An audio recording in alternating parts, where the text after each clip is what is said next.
Romans 8:1.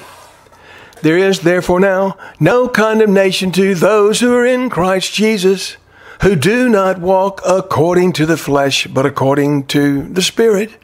For the law of the Spirit of life in Christ Jesus has made me free from the law of sin and death. For the law could not do in that it was weak through the flesh.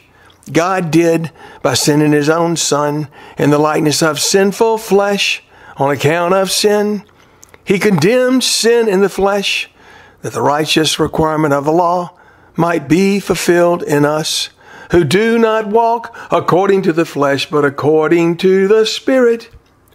For those who live according to the flesh set their minds on the things of the flesh, but those who live according to the Spirit, the things of the Spirit.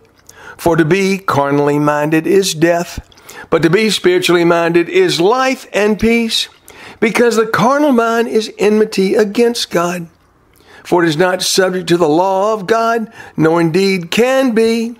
So then, those who are in the flesh cannot please God.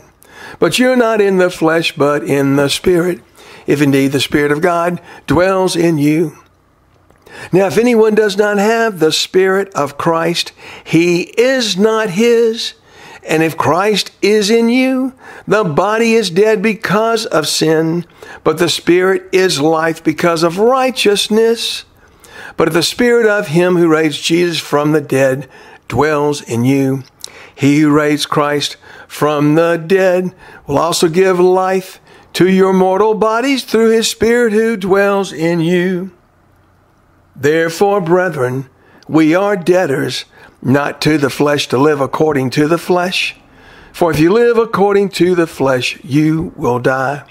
But if by the Spirit you put to death the deeds of the body, you will live. For as many as are led by the Spirit of God, these are the sons of God.